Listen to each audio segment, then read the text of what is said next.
This is Chicago's Morning Answer with Dan Proft and Amy Jacobson on AM 560. The Answer.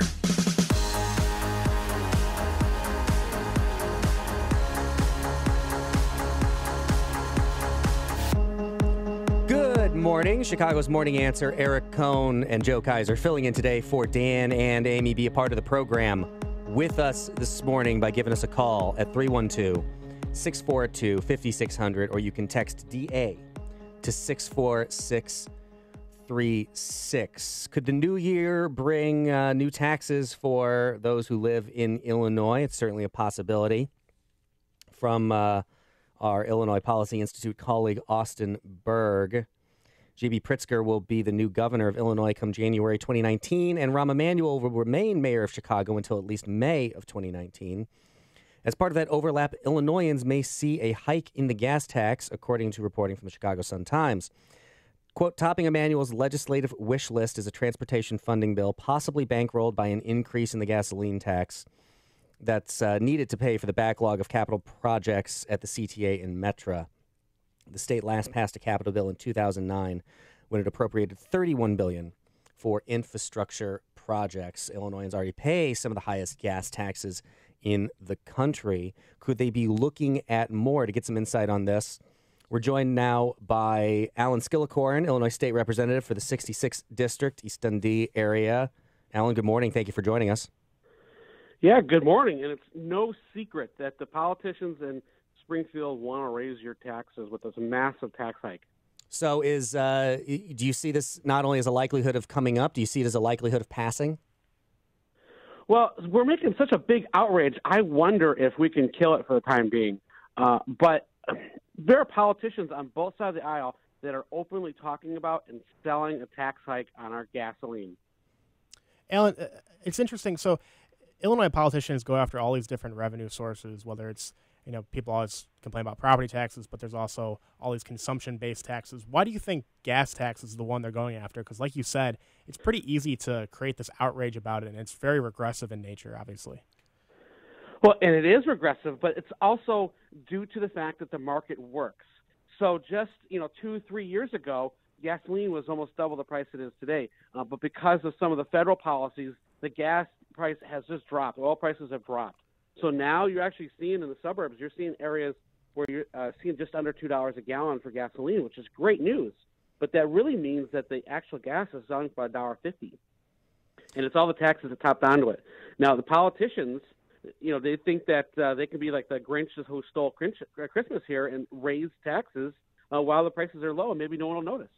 So I have two thoughts on that. First of all, I think one of the reasons that they keep coming back to this is, one, the taxes on gasoline are obscured. If you look at the receipt that you get when you fill up at the pump, it does not clearly delineate how much how much is going federal, state, local government, city of Chicago, if you live in the city of Chicago. It's obscured purposefully to keep people from knowing exactly how much they're paying. And two, the demand for gasoline is somewhat inelastic. If you have to drive places, you have to drive places, and you need gas to do it. So it's something that they can heap on people really without much choice in the matter, right? Oh, exactly. That's the way it is. People don't see all the fees. So there is motor fuel tax. There is Illinois tax. And then Illinois, adds storage fee tax and a few other things.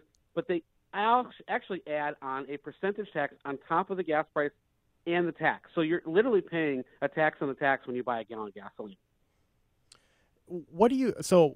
Can you give our listeners a little bit of the makeup of the new General Assembly when you go in? How are you able to, or how do you plan to stand in the way of a gas tax hike? But not just a gas tax hike. Any other tax hike that might come up, or any other piece of legislation that's bad for taxpayers when Republicans are in the super minority and reformers are an even smaller group than that. Yeah, I will be the kind of the lone voice of dissent. In the past, it was myself and Jeannie Ives that got to stand up and talk about these things. And obviously, Gina's going to be leaving us. She's being replaced by another Republican, but you cannot just replace Jeannie Ives. But there's going to be a couple of us that are going to have to talk about these issues, bring light to it, and literally just work hard.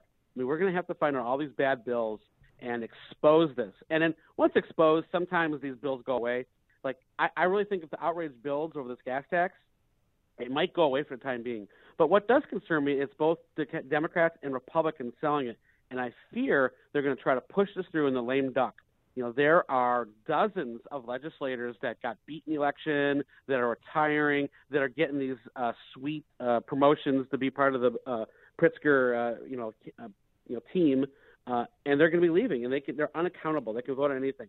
There's no reason to vote for a tax hike before the new legislature is sworn in. That's what I'm trying to really stop, because that's what I'm afraid is going to happen, because Pritzker is buying votes from Republicans to get this through. And if we don't stop this here, they can say that they blame Republicans on the tax hike. So when you say lame, Democrats need to own this 100%. When you say lame duck, though, I mean that could happen soon then, because the new General Assembly is coming in just a few weeks. So people need to be watching this today, tomorrow, in the near future. Absolutely. So the General Assembly is coming back Monday, January 7th, and then Tuesday, January 8th. And that's the lame duck. I mean, literally, new people are going to get sworn in on the 9th. This is just the last minute try to squeeze it. And that's exactly why me and a few other people around the state are trying to organize rallies on those days. So the big one's going to be on Monday, January 7th at the state capitol. We're going to be doing a Yellow Jacket rally, because those people in Paris, they won. They got their gas taxes repealed. So we're just going to take that momentum. It's a global momentum. We're going to take that, and we're going to tell legislators, don't raise their gas taxes. If we need, we'll do another one on the 8th. And we're just going to try to stop this in the lame duck and make these politicians accountable for a change. So this is being sold as necessary for a capital bill. And as I noted in the story that I read at the beginning of the segment here, we haven't had a capital bill in a while. In your opinion, does Illinois need a capital bill? And if so, how should we pay for it? Well, don't forget, the federal government is talking about doing a capital bill. There's one thing the Democrats in the House agree with President Trump, is they want infrastructure spending. It would behoove us. It would be logical for us to wait and see what that's going to develop for Illinois. We don't want to put ourselves in a position where we raise taxes on our people, and then the federal government goes, well, you guys already sold the bonds. You guys already started the process. Why would we step in and interfere, basically? It would be logical to wait for the federal government to do this, because that's the one thing that the White House and the Pelosi Democrats agree on, is that they want infrastructure spending. Let's wait on that. But also, I have heard politicians talk about, we haven't raised gas taxes in decades. Well, that's not exactly true, because we have the flat tax and also the percentage tax on our gasoline. And remember, 2 years ago when gasoline was $3.50 and higher a gallon, that percentage tax was raking in the money. And it's not really truthful to say that we haven't kept up with inflation, because as the gas prices raise, and give you an idea, back in 1990 the gas was much cheaper than it is today. So these percentage-based taxes that are tacked on to our gas tax, they actually bring in more money as gas taxes go up. So the idea that it hasn't kept up with inflation is just not true. And we need to call out the politicians that are selling this argument. It's terrifying, too, because, I mean, if you're an Illinois driver, it's something you've heard in the campaign season is also the vehicle miles tax that was bandied about by J.B. Pritzker. So Illinois drivers could be hit by this, not only this, but if the vehicle miles tax becomes a reality once Pritzker is in office, that's a lot to pay for driving on Illinois roads. Yeah, could listeners imagine having a vehicle tracker installed in your car by the state? I wouldn't want that. I don't think your listeners want that. That is absolutely scary, and we need to stop both of these. We have to look at the spend side of this. It isn't about taking more money from average working people. It's about how do we use government more efficiently, and how do we spend less of other people's money. So you were part of the last General Assembly. You are going to be sworn in again, returning to Springfield as part of this new General Assembly. Other than the gas tax here, what else is on your radar for these coming 2 years? What do you think is coming down the pike that we should be aware of, our listeners should be aware of? Well, it's all about spending. It's all about taxes. We got to point out all these silly programs. I mean, right now, pensions are soaring out of control. Medicaid is soaring out of control. And, Governor Pritzker is promising billions in more spending. That's not the way it should be. Illinois has a declining population. we have to watch out because we're going to tax ourselves, into bankruptcy. So we have to watch out for that. We have to call out the spending. We have to call out the tax schemes, and we also have to call out the things that are going on that drive up prices to hire people, drive up our real estate prices, drive up the cost to live in Illinois. We need to bend the cost side down, and that's something I'm prepared to do. And I'll be a vocal person on the floor calling out these bad policies. Yeah, absolutely. That our colleagues at the Illinois Policy Institute did an estimate on what the cost of Pritzker's spending promises would be, and found somewhere in the realm of $13 billion to $18 billion was the nature of his promises. And even these estimates are probably conservative in some sense because some of it's just hard to put numbers on at this point in time. Alan, before we let you go, give the details of that rally one more time. Yeah, so on Monday morning, January 7th, we're going to be doing, I think they're gathering at, 10, 11 o'clock. But I'm going to be speaking at 11:30. Jeannie Ives is going to be speaking just after me. And then we're going to be walking in the session.